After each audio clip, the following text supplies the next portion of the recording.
Today's recipe is veg momos. So దీనికి కావాల్సిన ingredients ఏంటి చూద్దామా? So let's go.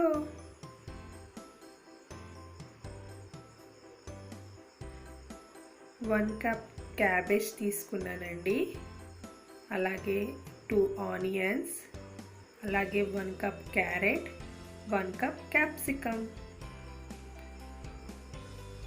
Chop garlic అండి, వెల్లుల్లిపాయ, అలాగే అల్లం, అలాగే మిరియాల పొడి, అలాగే పచ్చిమిర్చి తీసుకున్నానండి.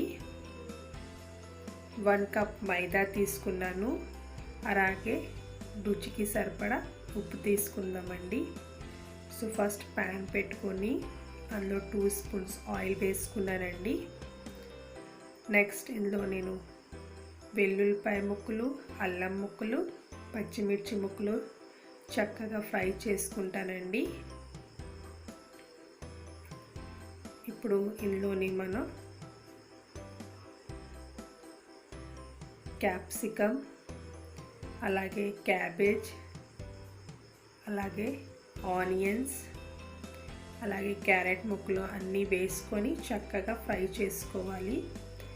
వెజెస్ అనేది మన ఇష్టమేనండి, మన చాయిస్, మనకి ఏది అవైలబుల్ ఉంటే చక్కగా వేసుకోవచ్చు.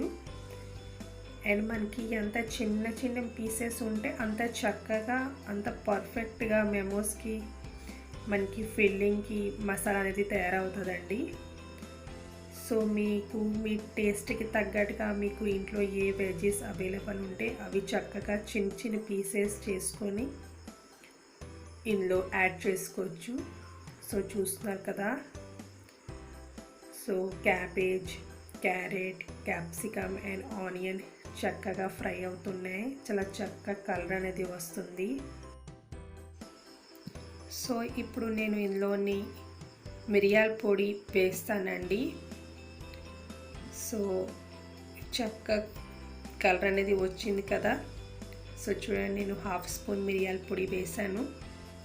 అండ్ నేను సాల్ట్ ఇప్పుడు యాడ్ చేయనండి, ఎందుకంటే మనం సాల్ట్ వేస్తే మనకి ఈ వెజెస్ మసాలా అనేది వాటర్ లాగా వచ్చేస్తుందండి. సో మనం ఇప్పుడు ఆ వెజెస్ని చల్లారబెట్టుకొని పక్కన పెట్టుకుందాము. అండ్ ఇప్పుడు నేను మైదా తీసుకున్నాను, ఇందులో కొంచెం ఆయిల్ వేసుకున్నాను అండ్ టేస్ట్కి తగ్గట్టుగా సాల్ట్ వేసుకొని మైదా పిండి చక్కగా చపాతీ ముద్దలా కలుపుకోవాలి.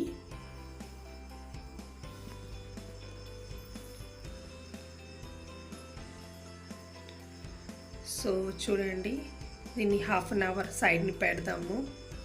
సో దీంతో మనకి ఆ మైదా డవ్ అనేది చాలా చక్కగా సాఫ్ట్గా వస్తుంది. సో ఇప్పుడు చూడండి, నేను ఇలా డివైడ్ చేసుకున్నాను అండ్ చక్కగా చపాతీ లాగా చక్కగా ఒత్తుకుంటున్నాను. సో నేను మెమోస్ అన్నీ చక్కగా సేమ్ సైజ్ రావాలనేసి నేను ఇక్కడ 1 కప్ తీసుకున్నాను. ఆ కప్తో నేను ఇలా కట్ చేసుకొని చక్కగా అన్నీ సేమ్ సైజ్ వచ్చేటట్టుగా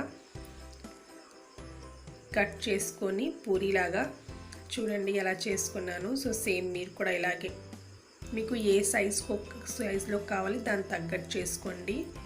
సో ఇప్పుడు చూడండి, నేను ఇందులోని చక్కగా సాల్ట్ కూడా వేసాను.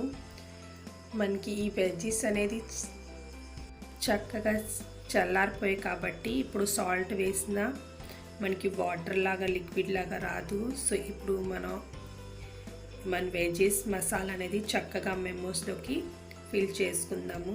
సో చూడండి, నేను 1 బై 1 ఎలా చేసుకుంటున్నాను. చాలా చక్కగా, చాలా ఈజీగా చేసుకోవచ్చండి. సో చూడండి, నేను చాలా సింపుల్ వేలో చక్కగా ఇలా చేశాను. సో మన మోమోస్ ఈజ్ రెడీ. సో చూడండి, నేను 1 బై 1 ఎలా మీకు చేసి చూపిస్తాను. సో సేమ్ ప్రాసెస్తో మనం చేసుకోవాలి. చాలా సింపుల్ అండ్ ఈజీ మెథడ్ అండి. సో ఇందులో నేను ఇవి ఇడ్లీ పాత్రలో చేసి చూపిస్తున్నాను మీకు. సో చూడండి, చాలా ఈజీగా చాలా చక్కగా మనం చేసుకోవచ్చు. సో ఈ ఇడ్లీ పాత్రలో ప్లేట్లో నేను ఆయిల్ స్ప్రెడ్ చేశాను. ఇప్పుడు 1 by 1 మెమోస్ పెట్టేసి చక్కగా మనం ఆవిరి కుడు ఎలా చేస్తాం సేమ్ అలాగేనండి ఇడ్లీ పాత్రలో మనం ఇది చేసుకుందాము. సో చక్కగా 1 by 1 పెట్టేసుకుందాము. అండ్ మూత పెట్టేసి 2 నుంచి 3 minutes వరకు మీడియం టు లో ఫ్లేమ్లో ఆవిరి చేద్దామండి. నెక్స్ట్ ఇప్పుడు నేను టమాటో చట్నీ చేస్తున్నాను. ఇందులో వెల్లుల్లిపాయ, పచ్చిమిర్చి, కొత్తిమీర, టమాటా ముక్కలు, అలాగే చిన్న నిమ్మకాయ, అలాగే టేస్ట్కి తగ్గట్టుగా సాల్ట్ వేసుకొని మిక్సీ చేసుకుందాము. సో ఇది నా స్టైల్లో టమాటో చట్నీ ఉంది. అండ్ మోమోస్తో నిజంగా చాలా బాగుంటుంది, చాలా టేస్టీగా అండ్ చాలా ఈజీగా అయిపోతుంది. అండ్ చూడండి చక్కగా మన మోమోస్ కూడా రెడీ అయిపోయాయి. సో వేడివేడిగా మోమోస్ మనం సర్వ్ చేసుకుందాం. సో చూస్తున్నారు కదా చాలా ఈజీగా చాలా చక్కగా అయిపోయింది.